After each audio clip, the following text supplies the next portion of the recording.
Subscribe now and press the bell icon. Never miss an update. Hello दोस्तों, स्वागत है आप सभी का आपके अपने YouTube channel Dhawan study point के अंदर। दोस्तों आज हम बात करने वाले हैं आरआरबी एनटीपीसी 7th फेज के बारे में बात करने वाले हैं। और इसके जो एग्जाम है वो 23 जुलाई से आपके यहाँ पर स्टार्ट है और ये आपको सबको पता है, बताने की जरूरत नहीं है बार बार। लेकिन आज हम इसमें वीडियो में बात करने वाले क्या हैं कि अगर आपका पेपर अब आने वाला है लगभग आपका, तो अब इस लास्ट समय में आप पूरे के पूरा सिलेबस तो आप लोग पढ़ नहीं सकते। तो आपको करना क्या है, क्योंकि अभी बीच में लॉकडाउन लग गया था, बहुत सारे स्टूडेंट ऐसे हैं यहाँ पर जो शायद उन्होंने पढ़ाई भी छोड़ दी होगी, गांव चले होंगे या फिर वो पता नहीं कहीं ना कहीं बिजी होंगे मेरे हिसाब से। लेकिन अब उसको कम समय के अंदर आपको मैथ में, रीजनिंग में, ये मैं आपसे लिख के ले रहा हूँ, आप गारंटी ले लो उस बात को। अगर आपने जो मैं बता रहा हूँ आपको, अगर आपने ये चीज़ फॉर्मेट अपना लिया, अगर आपने ये फॉर्मेट अपना लिया तो आपके 100% नंबर आएंगे। एक भी नंबर मैं आपको कटने नहीं दूंगा, ठीक है। क्योंकि मैं खुद मैथ और रीजनिंग का टीचर हूँ, आपको बताता हूँ। अनअकैडमी पर मैं खुद मैथ और रीजनिंग पढ़ाता हूँ।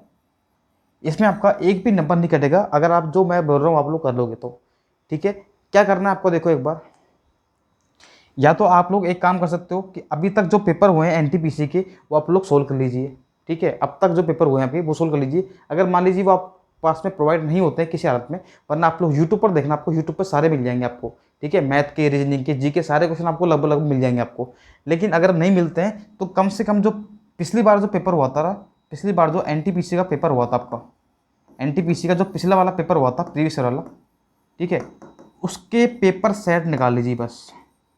नया कुछ पढ़ने की जरूरत नहीं है, उसके पेपर सेट निकाल लो। अगर आपने ये कर लिया है तो फिर आप लोग एक्स्ट्रा कर सकते हो, ठीक है। मैथ रीजनिंग की बात करूँ, जीके तो आपको पढ़ती रहनी है, नई नई करंट वगैरह वो तो पढ़ने ही पढ़ने आपको, उसमें तो कोई कॉम्प्रोमाइज़ नहीं है। क्योंकि जीके तो चेंज होती है, करंट तो आपका ये तो है नहीं कि आप 10 साल पुराना पढ़ लोगे तो काम आ जाएगा, वो तो काम नहीं आएगा आपका, ठीक है। करंट तो काम नहीं आएगा। बाकी जो आपकी स्टैटिक जीके वगैरह है, हिस्ट्री वगैरह है, पॉलिटिकल वगैरह है, वो तो सेम ही रहती है, वो तो आपके काम आएगी आएगी। लेकिन मैं आपसे समझाने की क्या बात कर रहा हूँ, देखो।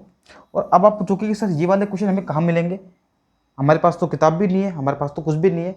तो फिर आपके पास एक काम और कर सकते हैं इसका, आपके पास में एक टेक्स्ट बुक नाम की एक टेस्ट सीरीज आप लोगों ने, सभी स्टूडेंट ने परचेज कर रखी होगी, या फिर आप कहीं से भी आप लोगों ने अगर टेस्ट ले रखे तो उसके अंदर आपको रेलवे के जो है आपको प्रीवियस एरिया पेपर आपको मिल जाएंगे।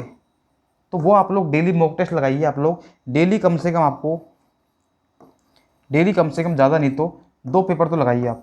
डेली के 2 पेपर तो आपको लगाने हैं, क्योंकि अब आपको प्रैक्टिस करने का ही टाइम है, आपके पास ज़्यादा टाइम तो बचा नहीं है। डेली के 2 पेपर लगाने हैं और एक पेपर को सोल्व करके आपको, क्या ऐसे नहीं कि आपने पेपर दिया और पेपर लगा के छोड़ दिया, सोल्व उसके बाद में उसका एनालिसिस करना है। कम से कम एक पेपर का अगर आप बात करते हैं तो एक पेपर का आपको एनालिसिस करने में कम से कम आपको 40 से 50 मिनट तक आपको देने ही देने हैं, ठीक है। ये तो उस स्टैंड की बात कर रहा हूँ जिसको मैक्सिमम क्वेश्चन आ रहे हैं पहले से, या उसके टाइम ज़्यादा लग रहा है।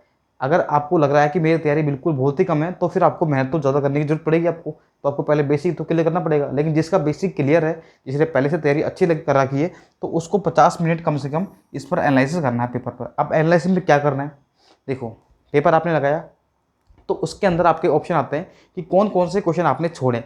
तो पहले तो उनको करिए आप लोग, और क्यों उसके जो आपने क्वेश्चन छोड़े हैं उसको आप लोग खुद अपनी तरफ से सोल्व करने की कोशिश करो एक बार, कि हमने इस पर क्या गलती कर दी, क्या हमने ये कॉन्सेप्ट नहीं पढ़ा। अगर आपने वो कॉन्सेप्ट नहीं पढ़ा तो वापस उसी टॉपिक पर जाइए और उसको वापस से रिविजन कीजिए। और फिर उसको आंसर आपको नहीं देखना है, उसका वो जो तरीका है सोल्व करने का, या फिर उसका जो कॉन्सेप्ट है वो आपको दिमाग में लाना है, ठीक है ना। उसका कॉन्सेप्ट आपको देखना है और फिर उसको सोल्व करने की कोशिश करनी है। अगर आपने, मैं आपसे कह रहा हूँ, अगर आपने ऐसे क्वेश्चन जो आपसे नहीं आते हैं और आपने इनका कॉन्सेप्ट ढूंढ करके, दिमाग लगा करके, अगर वो क्वेश्चन आपने कम से कम 50 से 60 क्वेश्चन कर लिए, फिर आपसे कभी भी आपसे कोई क्वेश्चन गलत नहीं होगा, चाहे वो नया क्वेश्चन ही बन जाए। क्योंकि आपके अंदर एक जो है ना मेंटलिटी बन जाएगी कि हाँ मैं कर सकता हूँ, आई कैन डू इट।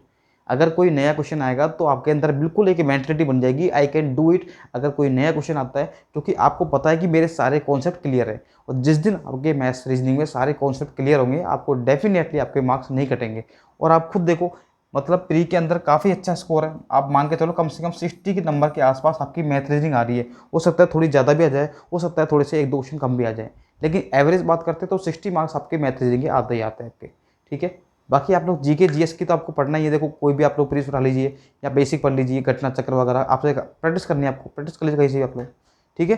तो इस वीडियो में सिर्फ इतना ही कि आप लोग मॉक टेस्ट लगाइए और खासकर प्रीवियस ईयर के क्वेश्चन आपको सारे करके जाने हैं। इस टेक्स्ट बुक के अंदर आपको सारे मिल जाएंगे, उनका आप लोग टाइम लगा के सोल्व करो। और उसके बाद में उसका एनालिसिस करो अच्छे से। इतना ही करना आपको जिनका 7th फेज में बचा हुआ एग्जाम है। बाकी सभी को मेरी तरफ से बेस्ट ऑफ लक। मिलते हैं फिर अगली वीडियो में, जब तक के लिए bye bye. Okay, thanks for watching.